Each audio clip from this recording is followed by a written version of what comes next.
Ceritanya setelah bekerja seharian, Mas Dul begitu lelah, sehingga dia memutuskan untuk beristirahat sejenak di tepi jalan, sambil menunggu kabar dari Dudung, apakah dia sudah mengantarkan sapi miliknya ke pasar hewan. Istirahat di sini dulu aja lah, tempatnya enak ini, sambil nunggu info dari Dudung. Kerja seharian, ternyata capek juga, Bor.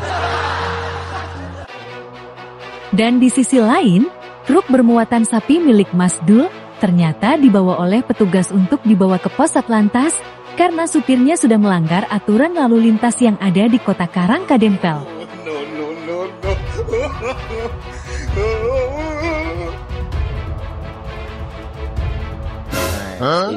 Ini parah nih.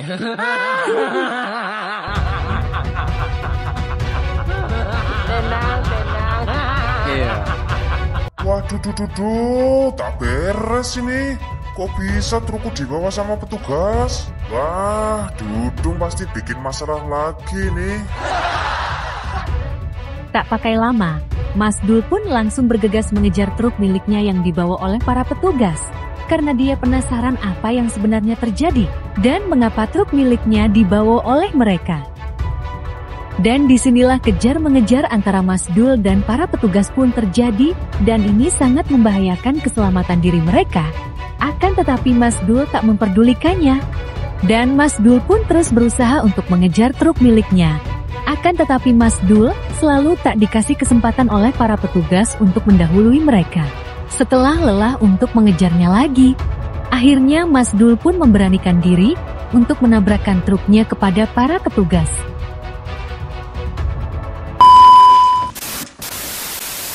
Few moments later. Siapa lagi ini? Berani-beraninya nyetop petugas seperti ini. Hei, kamu turun kamu.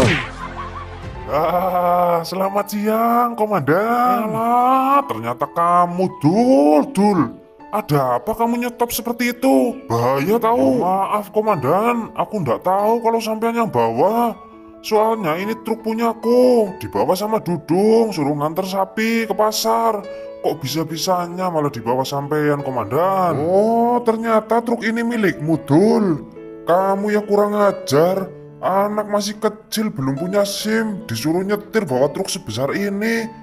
Gimana sih kamu? Ya, orang supirnya minta kerjaan ya tak kasih lah, orang kasihan, dia juga butuh makan. Dul, kamu jadi bos kurang ajar, ngawur memang kamu. Orang anak kecil tinggal dikasih uang buat jajan udah cukup, malah disuruh bawa truk sebesar ini. Kalau ada apa-apa gimana coba? Ya, kalau ada apa-apa resiko ya ditanggung sendiri toh. Dan akhirnya petugas pun menceritakan kronologis kejadiannya kepada Mas Dul.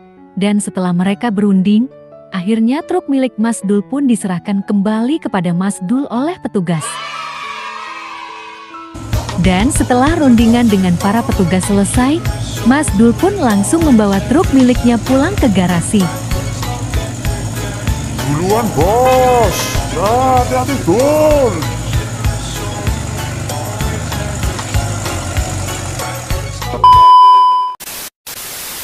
2000 tahun kemudian. Dung, kamu kan udah lama kerja ikut bareng sama aku. Kurasa udah cukup uangmu buat beli rumah, Dung. Sekarang waktunya kamu pulang, Dung. Belikan rumah untuk kedua orang tuamu ya, Dung. Dan Dudung pun menangis terharu akan kebaikan Mas Dul selama ini kepada Dudung. Dan Dudung pun langsung memeluk Mas Dul tanpa bisa mengucapkan sepatah kata pun kepadanya.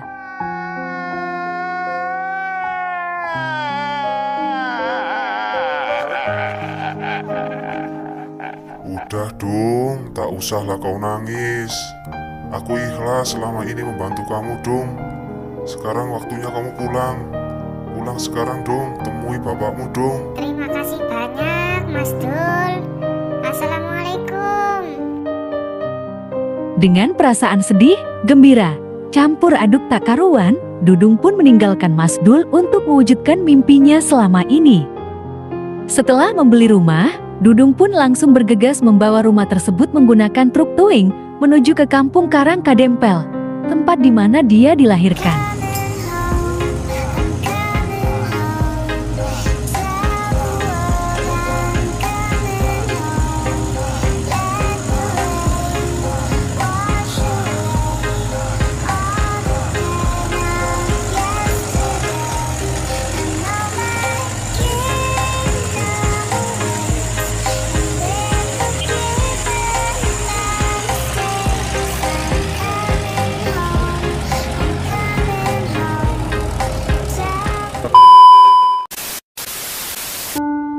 Dan di sisi lain, Pak Somad beserta keluarga begitu sedih karena setelah mencari Dudung selama ini, akan tetapi belum bisa menemukannya.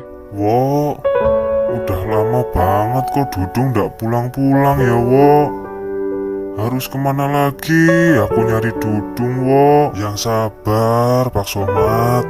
Percaya aja sama yang di atas. Suatu hari pasti Dudung pulang, Pak Somad. Karena khawatir terjadi sesuatu dengan Dudung, Pak Somad pun pergi lagi untuk mencarinya.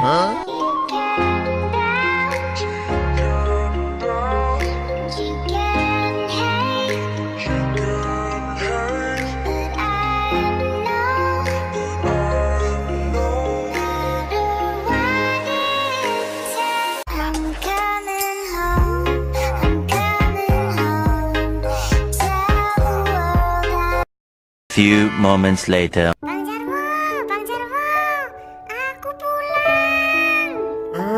Kamu Dung. Alhamdulillah, akhirnya kamu pulang juga, Dung. Kami semua itu khawatir sama kamu, Dung. Lah, Pak E di mana, Bang Jarwo? Bapakmu itu pergi terus, Dung, tiap hari nyariin kamu. Lah, kamu bawa rumah siapa itu, toh, Dung? Kok bagus banget. Jadi begini ceritanya, Bang Jarwo. Dan akhirnya, Dudung pun menceritakan kemana dia pergi selama ini kepada Bang Jarwo. Dengan raut muka yang sedih, Pak Somad pun pulang dengan rasa kecewa.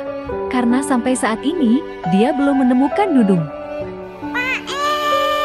Dudung. Akhir cerita, Pak Somad pun begitu bahagia dan Pak Somad pun langsung memeluk Dudung. Karena dia begitu khawatir terhadap Dudung yang selama ini hilang dan kepulangannya akhirnya membawa kebahagiaan.